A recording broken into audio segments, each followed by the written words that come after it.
The Lord said, before I ever formed you in your mother's womb, I knew you. Now, of course, today in modern society, we can't accept that. How could God know somebody that doesn't exist? How could we know somebody that hasn't got a physical body? There's no body formed in the womb. They don't. No, they do exist. You see, one of the things that's amazing is that humans in the womb do not only have a physical body, but they have a spirit. A spirit. God plants the spirit. When a child is formed in the mother's womb, God supernaturally, through the mother, imparts a spirit. And you see, though people can say, oh, well, whenever an abortion is taking place, we're just getting rid of a little blob, it's just a little fetus, it's just a little nothing, we're just getting rid of it. No, you're getting rid of a person who has a spirit. And that spirit can think. The mind hasn't formed, but the spirit can think. The spirit can feel.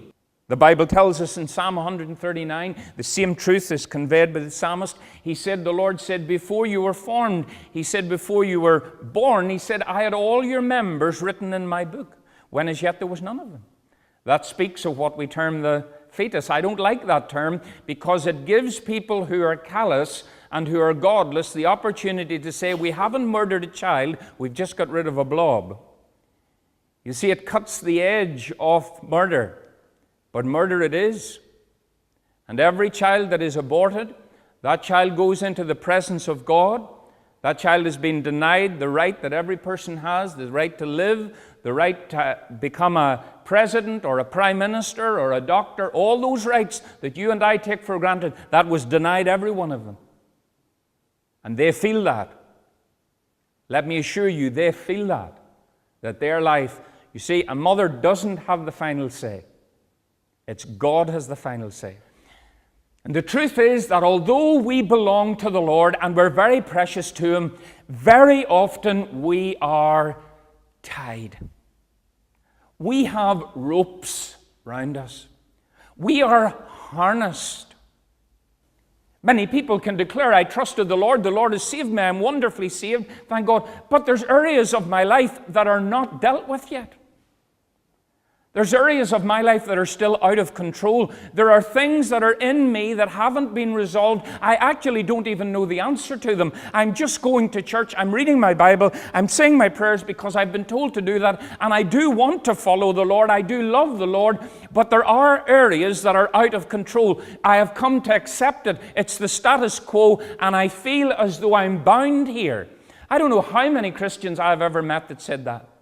I have often wondered, I do know when God says don't commit adultery, that God says, God knows it's bad. We don't fully understand that, but God says it's bad, so don't do it. I mean, we understand that as Christians, but we don't fully understand why it is so bad. We just know that God says don't do it. And if God says don't do something, it's because God's protecting us from something. It's an evidence of His love. So if God says don't fornicate, that is having sexual relationships outside marriage, God says don't do that. He says adulterers and fornicators God will judge. Then why is God so harsh in that? I mean, why is it that God is such an issue with this thing? Well, obviously, it's destructive to marriage. We understand that. But I've come to realize that there's a deeper meaning that I never saw before for many years, but I can see it very clearly. And that is, when you have multiple relationships outside marriage, you have multiple husbands, you have multiple wives. Because the two become one. And what happens is that you fragment, you break up. Because every person you have a union with, a little part of you goes to them and a little part of them comes to you. And when you say goodbye to them and say, I'm not having a relationship with you, guess what? You've still got a soul tie.